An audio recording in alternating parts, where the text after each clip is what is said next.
Morning, viewers. Good to see you. Fred and I hope you're doing well. After more than 7,000 rounds, you might be wondering, how has our release day Bodyguard 2 held up? What problems have we had? What is the good and the bad? To help answer that question, we're going to discuss a few different points ranging from topics like cleaning and maintenance, parts failures, parts replaced, any problems we've experienced along the way, etc. There will be a brief shooting montage, but this will be mostly a talkie-talkie video, not so much a shooty-shooty video.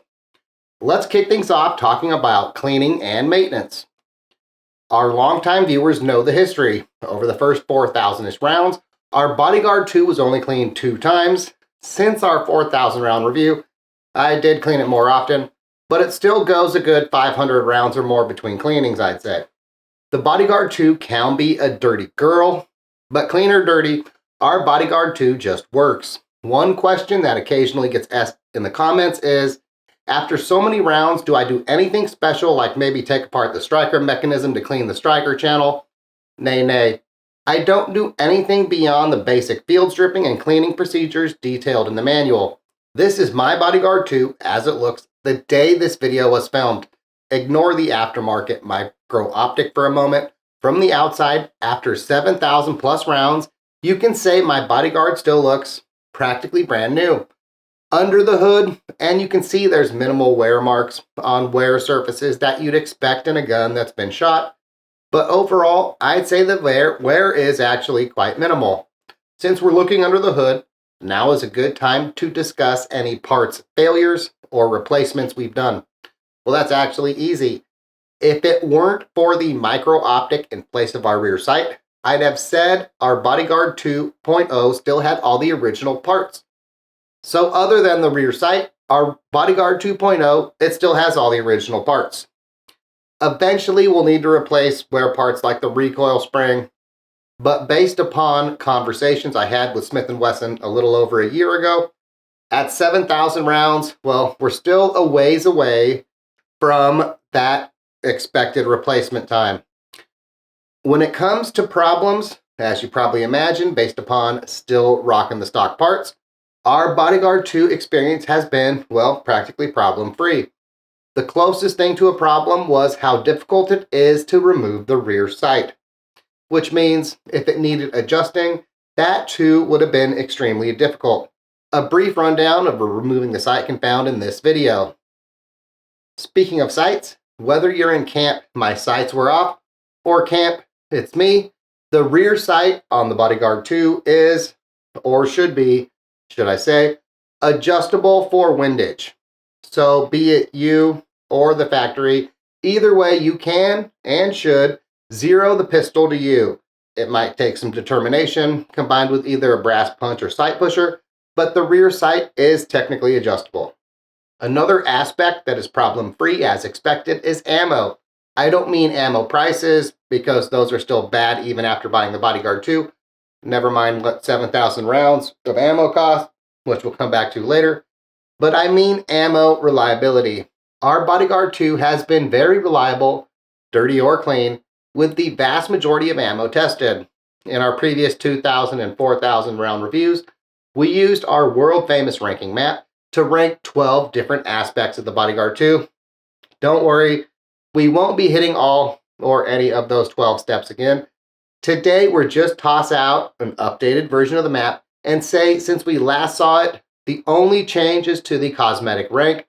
With the launch of the plethora of different distributor exclusive colors, the cosmetic score on the Bodyguard 2 has greatly risen to 4 strips of bacon since we last saw its map.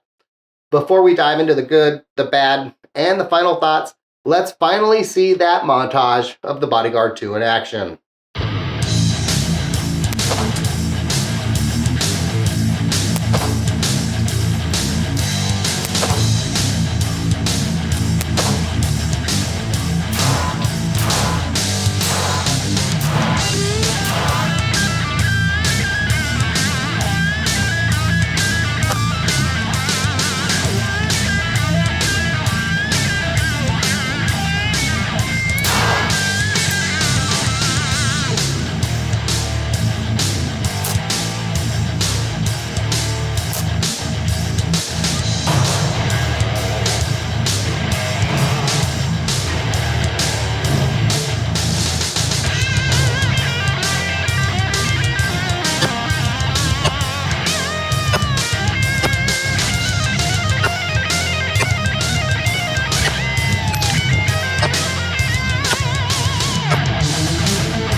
The Bodyguard 2 sure is fun to shoot, more so with the micro optic attached, at least in our opinion. Let's move on and start with the bad. The bad on the Bodyguard 2 after 7,000 rounds is a short list that for some will be a bit nitpicky. The biggest bads are a combination of the stock sights and the magazines. The stock sights, mostly the rear sight, leave much to be desired. As a range toy, I like the small dot front sight for low measured target shot potential, but as a self-defense pistol, I find the rear sight to be too small in the posts, too large in the U-notch, and the front sight too small for that combination to make for quick acquisition. Some will say pistols like the Bodyguard 2 are close range, point shooting, or instinct shooting guns, and while they are good at that, I don't think you should limit yourself to thinking that way. Pocket pistols are plenty lethal beyond bad breath range, even if the internet thinks otherwise. Sights that help you make a shot would be nice, like say those that come on the Carry Comp edition, but if the original Bodyguard 2 came with those, you'd have less of a reason to buy the updated version. The state of that stock rear sight is one reason I ended up trying the micro optic sight currently attached to the Bodyguard 2. Because I also have a Carry Comp edition, I was comfortable testing out the Viridian RFX1 on one of them and decided upon the original Bodyguard 2 because of the stock rear sight it had. Let's move on. If you just got your Bodyguard 2 and you're wondering if loading the mags to capacity gets easier, yes, it does, but only slightly. The ones that came with ours are much easier to load today versus when they were new, but that doesn't mean much. The 12th round is still a beast to load. I can technically load the 12th round by hand, but most days, for both ease and comfort, I end up using a mag Lua instead. I also still have to hammer in a fully loaded magazine with my palm to get that seated in the grip of the firearm. A less notable but still mentionable negative of the Bodyguard 2 is articulating the slide. For some, the appeal of a 380 is both the low recoil and typically easier to articulate slide compared to, say, a 9mm pistol of similar size. The Bodyguard 2 certainly has low recoil covered, but I'd say articulating the slide is a little more demanding, especially compared to similar sized 380s. A little more demanding to use slide, combined with more demanding to load magazines, and the Bodyguard 2 might not be the best choice for those where a light rack slide and easy to load magazines are important. It's time to shift gears and bring things back to a little more positive. After more than 7,000 rounds, I can say the Bodyguard 2 has a plethora of positives on its side. It's very concealable and easy to carry in a wide variety of carry methods. It's accurate and reliable over a wide variety of ammunition. You can shoot it often without worrying about parts breaking after low round counts. You don't have to worry about cleaning it after every range trip, unless you want to, and that's okay too. A wide variety of holsters across price points and types are available, and we're finally starting to see aftermarket Bodyguard 2 specific attachments hit the market. It's early 2026, and already at least 2 companies have released new micro optics specifically for the Bodyguard 2. For example, we were given the Viridian RFX1 for the Bodyguard 2 and have put over 1,000 rounds through it now with that optic attached. We're liking it so far. The accuracy potential gain it adds is pretty impressive. That also helps give some additional video topics for future videos, which is also nice for us to have.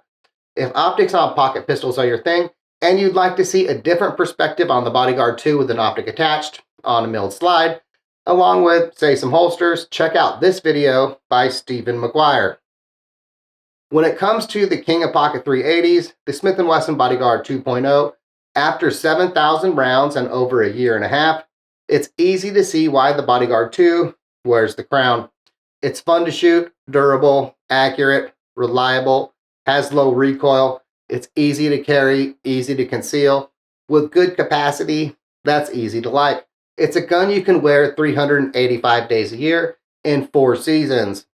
On top of all of that, it's at a price that's affordable for many. So what's not to like about all of that? If you got something, let us know in the comments. Speaking of comments, how do you feel about an optic on a pocketable 380 like say the Bodyguard 2 or the LCP Max, either with a milled slide or a dovetail, would you use an optic on a tiny gun? What about a laser? Let us know your thoughts on lasers and optics on pocketable 380s in the comments. Pumin, 7,000 rounds of 380 is over 4,000 spicy chicken nuggies. Tell them about memberships. Fred's right. If you'd like to help us make more videos and support the channel, look into becoming a member.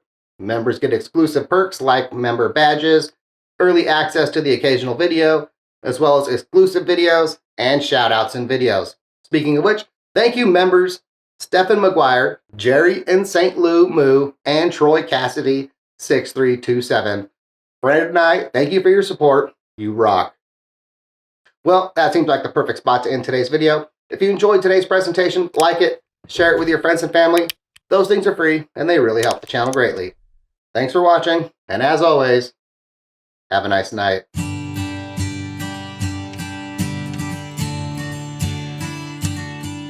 When you load, show them how the set trigger is set.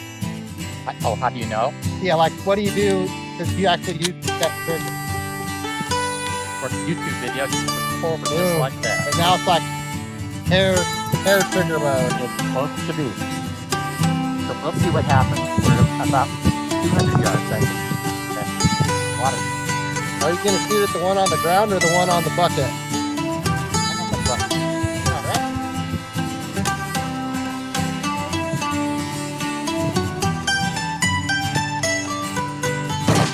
Oh, it's gone.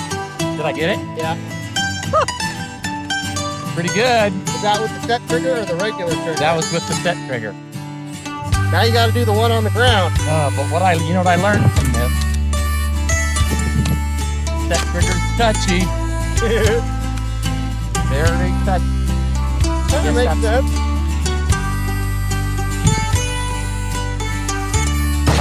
It's gone. Got them both? Yeah. Got them both. Man. Well, you know what I don't think?